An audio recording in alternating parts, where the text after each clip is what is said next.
I'm Steph Akerman, Learning Development Consultant from the Housing Association.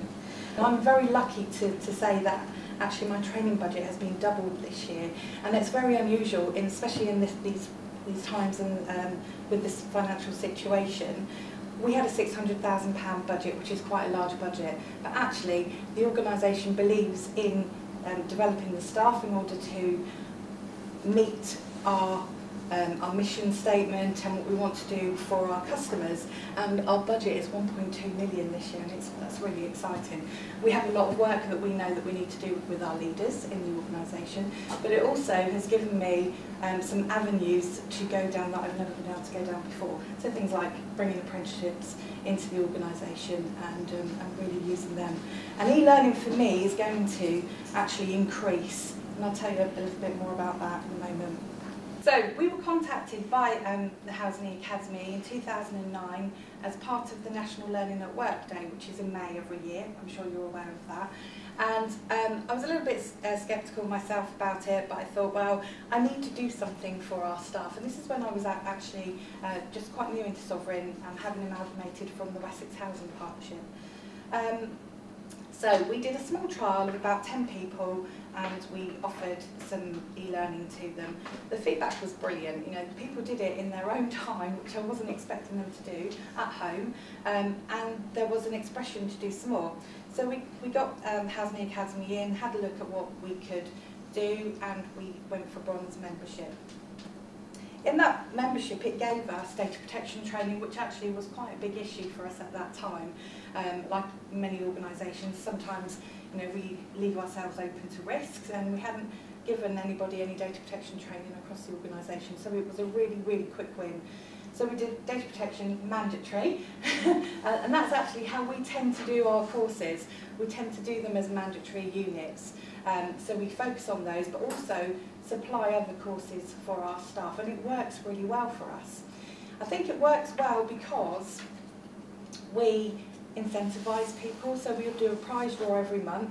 Okay, they only get a £10 Marks and Spencer's voucher, but if they achieve 100%, they'll go into the prize draw, and we'll do that. We also have e-champions that go across the business. They're actually incentivised as well. We give them £100 a year in their salary over the 12 months to actually do that. We also, like Elizabeth, are competitive. Always look at that list. Yeah, it must be, a training thing. I look at it, and actually we've never been top, but that's fine. We've settled for second, but hopefully we will be top very soon, because over the next 3 months, we've got over 1,000 staff. We have 3 mandatory modules coming up that they will need to do. So, hopefully we're going to have 3,000 courses in the next 3 months that will be here. Hopefully, she says. When we launched data protection, before I talked to you about value for money, when we launched data protection, and it was our first mandatory unit, we had 700 users complete that in the 3-month timescale that we gave them to do that. And for me, that was brilliant. That was without actually plugging it too much. But I would say, if you are going to launch any training on e-learning, you need to have a communications campaign that goes with it. You can't just put it in place and hope people will do it. You need to be on it all the time, and that's something that we've learned. So value for money. There was a need in the business to deliver, and it was a big buzzword. Do you remember about a year and a half or so ago, value for money had come out, and there was a need to deliver training to all of our staff. So I had some quotes, 45k. At that time, my budget couldn't stretch to that, and I thought, oh no, what am I going to do? So we investigated the cost of e-learning, and it is incredibly cheap, to be honest. £10,000 plus VAT to have an e-learning course written, and I think the main thing for me was it going to go down well in the organisation? Could I get the board to buy into it? Was it suitable for our learners? And I think the success of the data protection training that we did, even though it was mandatory, swung it for me. The process was really good. So first of all, you pay your money, and then you meet up with Housing Academy and you go out for lunch, which was quite nice. We both researched the course, so I knew what I wanted in it from our policy and our strategy that we were going to launch in the organisation. But also the Housing Academy researched and got their experts to look at what actually is the current best practice. We then sat down, shared our material, they knocked it up into a storyboard, and that was the really exciting part. I went on an aeroplane and flew up to Leeds, and, which was quite novel, on one of those little ones. And basically you can shape the course for how you want it. But I think what you have to remember when you are a sole organisation developing a course is that, and there is a cash benefit for you, you have to make it accessible for the market. So, you know, we wanted to sovereignise it as much as we could, but actually it's not realistic to do that. You have to take the view that, you know, you're going to be selling this course, you get 7% back of the licence fee, so hopefully value for money will pay for itself, which, you know, that in itself, that will be a real achievement. But I think for me as well, the way that we developed it, we bounced ideas off each other, we came up with the characters in the course, the toolbox that we've put into the course, and I think it's a brilliant course. Of course, go and buy it all. I would say that, but no, I think it really hits the nail on the head for me. Now, we haven't launched Value for Money yet, so this was ready, was it about 6 months or so ago? So it's been produced and it's been out there, but we still wanted to add some slides into, and this is the beauty of it, and forgive me if I'm telling you something wrong, but actually we try to do that to all of the courses. We don't take them as they are, we have a look at them, make sure they're right for us, and we add some content in if we need to, we take some content out. And there's a very small cost to that, but it's a cost that's worthwhile. So there was a huge efficiency, value for money, was about £35,000, and that's quite a lot of money. And as I said, we get cash back for each licence sold.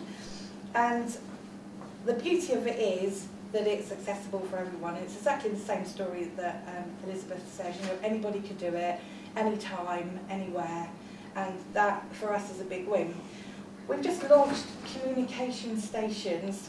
A little bit cheesy, but again, we have the same issue with our DLO, that they don't have the access to come into do e-learning. They do now. We've given them all PDAs. We're going to probably give them netbooks so that they can go onto it and use the e-learning as much as they want to. We've just bought 300 licences on asbestos awareness because, again, that for us is a cost saving. But we're trying to work with our DLO to bring them gently into the process because, you know, it is quite difficult to get them to do it. So we are launching Value for Money this month. It's ready to go for us. We are targeting our management population, and that's the beauty of the learning management system. You can set your groups up so that you can just target who you want to. So initially this started off as a course for all 1,000 staff. Actually, only 250 managers are going to do it this time round, and we're going to open it up. But that's the beauty of having the learning management system, that you can create your groups and you can just use it to your advantage. We've also decided to become part of a development consortium to look at professional boundaries, which is quite exciting as well for us. We have launched a course called the Housing Training Framework, which is about 15 different modules of training. It's all face-to-face delivery. And actually I want to try and do a bit of blended learning in that, so this course, Professional Boundaries, will fulfil one of my needs in that, and also will save us an awful lot of money. We're going to look at other courses, Health and Safety, Bribery Act, bite-sized training modules, something that will help support our staff. We're also looking at tenant training. We've just put our regional panel members onto this, so we're starting to see whether the board members are going to start to use e-learning, because, you know, like everyone else, they're volunteers, they have jobs, they're not going to be able to come in during the day, they need to do it in their own time.